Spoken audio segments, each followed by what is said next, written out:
Mesdames et messieurs, c'est toujours un plaisir de vous informer à voir dans cette édition. Archidiocèse de Bouaké, la rentrée pastorale à 2022-2023 de la quasi-paroisse Sainte-Élisabeth du quartier municipal a eu lieu le dimanche 16 octobre dernier. Elle s'est déroulée au cours d'une messe présidée par le père Ndriya Camp-Parfait, administrateur de la quasi-paroisse en présence de nombreux fidèles. Et puis, le jeudi 27 octobre dernier a eu lieu la rentrée solennelle de la Fédération des inventeurs et innovateurs de Côte d'Ivoire, FEDINCI. La cérémonie s'est déroulée au sein d'un hôtel de la commune du Plateau et a été marquée par la présentation du nouveau président du FEDINCI, M. Kligayo Koulibaly. Le dimanche 16 octobre dernier, le père Parfait Ndriya Camp, administrateur de la nouvelle quasi-paroisse Sainte-Élisabeth du quartier municipal de Bouaké, a présidé la messe de rentrée pastorale paroissiale 2022-2023 en présence de nombreux fidèles. Comme il est de coutume sur les paroisses, cette célébration a été marquée par la présentation des différents mouvements, associations et groupes paroissiaux. Reportage affirme Suini, correspondant local, commentaire Marie Abissier.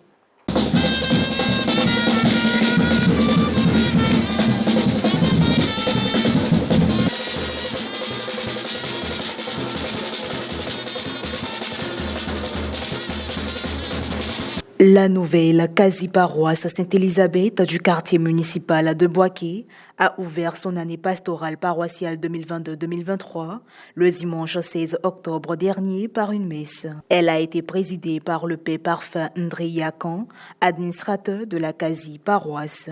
À l'image de la Sainte Famille, bâtissons des familles chrétiennes unies et familles chrétiennes, lieux d'évangélisation, d'amour et de partage, sont respectivement le thème et le sous-thème de cette nouvelle année. Le rite pénitentiel a été marqué par la bénédiction de l'eau et l'aspersion de l'assemblée.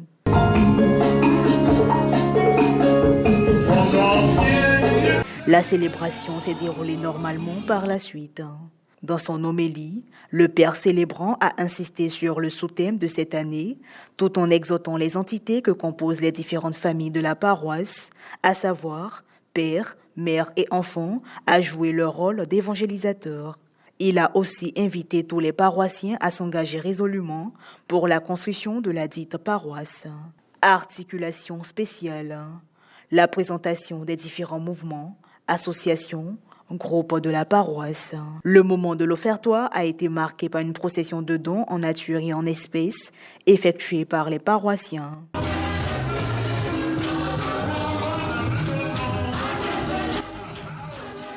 Soulignons que la quasi-paroisse Sainte-Élisabeth, qui était sous la responsabilité de la paroisse Saint-Jean-Baptiste d'Aouniansou, a acquis son autonomie cette année. Cependant, pour l'achèvement des travaux de construction des bureaux, du bâtiment de l'église et du presbytère, un appel est lancé aux âmes généreuses. Tout autre sujet à présent, la rentrée solennelle de la Fédération des inventeurs et innovateurs de Côte d'Ivoire, FEDINCI, a eu lieu le jeudi 28 octobre dernier au sein d'un hôtel de la commune du Plateau. La cérémonie marquée par la présentation du nouveau président du FEDINCI, M. Kligayo Koulibaly, a eu la participation de plusieurs inventeurs et innovateurs, sans oublier la présence de certaines autorités, dont la représentante du maire de la commune haute et de l'ambassadeur du Ghana en Côte d'Ivoire. Un reportage signé Frédéric Monet, Marie Abissier. La Fédération des inventeurs et innovateurs de Côte d'Ivoire, FEDINCI, a effectué sa rentrée solennelle dans l'après-midi du jeudi 27 octobre dernier au sein d'un hôtel de la commune du Plateau. Placé sous le parrainage du ministère du Commerce, de l'Industrie et de la Promotion des PME, la cérémonie a été organisée autour du thème « Promouvoir les inventeurs et innovateurs pour une prospérité économique et sociale partagée en Côte d'Ivoire ». Elle a vu la participation de plusieurs inventeurs et de certaines autorités, parmi lesquelles Mme Laurette Komf, conseillère municipale à la mairie du Plateau, représentant le maire de la commune haute, et M. Moses Evonla, représentant de l'ambassadeur du Ghana en Côte d'Ivoire. Fait marquant. La présentation du nouveau président de la FEDENSI, M. Kligayo Koulibaly, suivi de sa décoration faite par M. Daniel Aniko, ancien ministre ivoirien du Commerce et de l'Industrie. S'adressant à l'Assemblée, le président a débuté son discours en remerciant les pionniers de la fédération et a par la suite présenté les membres de son bureau. Plusieurs parmi nous peuvent avoir besoin de produits d'intrants dont la fabrication peut être centralisée. Plusieurs ont besoin de peaufiner leurs innovations. Nous travaillerons à apporter la qualité nécessaire pour être compétitifs au plan national et international. Cela se fera à travers le café de l'inventeur, une rencontre trimestrielle et thématique pour débattre de sujets spécifiques. Parallèlement, le bureau exécutif se réunit chaque jeudi et reçoit les membres de façon individuelle et à leur demande. Nous nous organisons. Chers inventeurs, innovatrices et innovateurs, comme vous le soyez, après la mobilisation dont nous avons parlé, l'encadrement est un volet important pour la réussite de notre projet. Pour la réalisation du programme, nous avons mis en place 4 vice-présidences. La vice-présidence en charge de l'industrialisation menée par M. Asman Lambert, qui aura pour rôle, à la demande des membres, d'orienter et assister dans la présentation finale des prototypes proposés, de travailler à la mutualisation éventuelle des chaînes et moyens de fabrication de divers produits, d'identifier des concours régionaux et internationaux en vue d'assurer la participation valeureuse des membres éligibles à la FEDENSI, d'assurer la veille technologique en vue de susciter le développement de nouveaux produits à proposer sur le marché et l'État du Côte d'Ivoire. Avant de clore ses propos, il n'a pas manqué de développer les points d'action de son programme de travail. L'autre articulation a été ponctuée par une série d'allocutions, une remise de diplômes symboliques à certains membres de la FEDENSI.